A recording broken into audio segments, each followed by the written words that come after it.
Great. So thanks for sticking around. So what are your thoughts? I mean, anything new that you hadn't heard before? A little bit. Some of the ray intersection and divergence to the shaders, and the last speaker who spoke about having multiple layer shaders that he could use. I thought that was really clever and a great way to pick up some efficiencies so that you don't have to just brute force your way through the whole thing. So that was pretty cool. I loved Asher's presentation. I thought that was really, really intriguing what he's done. And then the scene in the Silicon Arts of that alley that they showed the original, and then he showed the ray traced version of it. Mm-hmm. Amazing, just amazing. The only I'm such a pain in the ass. The only criticism I would make about it is the material selection for the bricks. His bricks were too shiny. In the real photograph, the bricks were a little duller. But that's really being pissy. So I have to temper myself a bit on that. But anyway, I thought all the conversations all day were just amazing. You pulled together a bunch of really interesting people, and they came prepared. Yay for them. So I'd say winner. Well, thanks. I mean, everybody's presentation I thought was really interesting. So what? I mean, we've got Siggraph coming up, right? Even though it's not.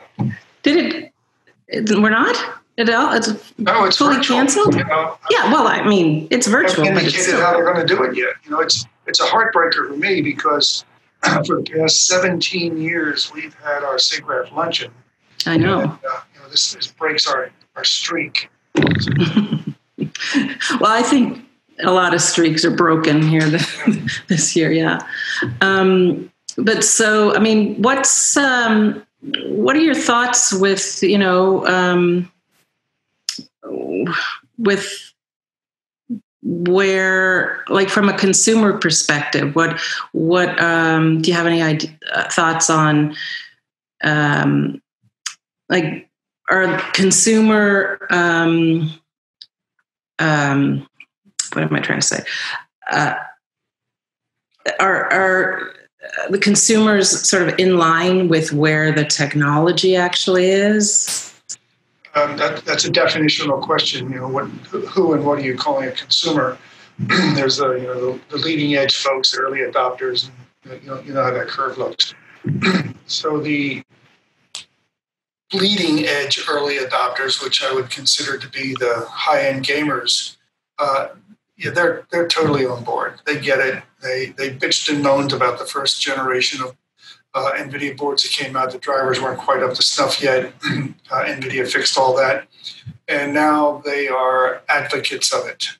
And we did a little tracking on that to see what the uptake was on the ray tracing boards, and it's just gone up nicely. So it's being adopted. The game developers are right in line. They're putting out ray trace enabled games as quickly as they can. It's a little challenging for a couple of them because of the crappy way they've written some of their code, and so they have to go back and rejiggle things and take out a bunch of tricks that they put in that are now in the way. That's going to delay things a little bit, but I think it's safe to say that all new start 3D based games are ray traced or will be ray traced enabled. So by 2022, you'll have a hard time finding a game that's not ray traced. The same is true in the professional space. All the professional programs have moved to it. In fact, most of them are already there, but now they feel more confident going there because there's so much broad industry support on it. And as Asher had pointed out, now the mobile devices are also included in that. So I just see, it's happened. The wave has come in and moving forward, and now you just have your normal uptake on the late adopters and the mid-range adopters and so forth. So 10 years from now, they got that far, it really, really won't be discussed at all. In fact, I don't think it'll be discussed 2 years from now. Even I mean, because it just seems like we've been talking about it for a really, really long time. Yeah, all your life. Oh, thank you. I'll take that as a compliment. And what about like on the consoles? I mean, any thoughts there?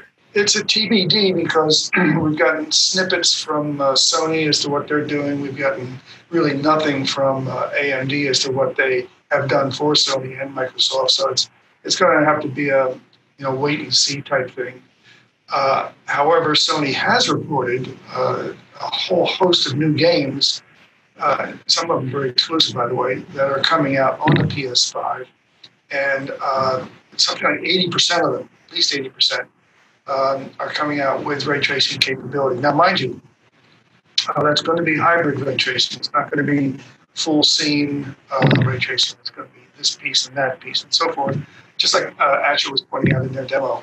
And that's appropriate. That's an appropriate thing to do. That's not a criticism at all.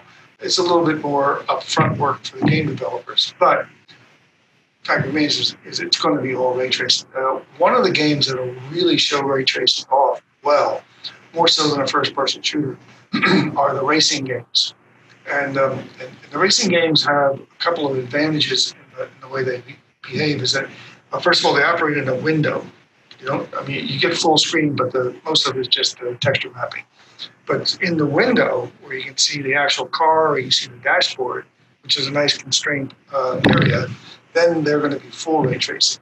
And that's going to just gleam. That's just going to pop out at you and you go, wow, look at that. And the bad news is it's going to take a little while before they become genuinely artistic. What that means is if you're racing a car around a track, it gets dirty. It doesn't stay shiny like a mirror. And so what we're going to see is pristinely clean cars that you've been racing for a couple of hours. It's like, if only I could keep my real car that clean. Well, yeah, but Formula One is not that way. Well, there are some Milan's and other, really long-term races. Yeah, I know. Yeah, but Formula One right now, since the drivers aren't racing, they're actually doing, real time. Yeah. They're doing racing, kind of as an esports competition. I thought you were out there. I thought you were going to say they were out there polishing the car. Well, we got nothing to do. We'll just clean the sucker up. Well, great. I just checked to see if we got no more questions. Any last? Everybody went to lunch. They're all gone. No, there's still people. There's still people. Any last minute comments? No, I was going to say, I hope you do this again, but I don't think there's going to be a demand for you to do it again. I think this is, we're there. We got there. Yeah, no, I think, this was our first go at our virtual summits, and we're going to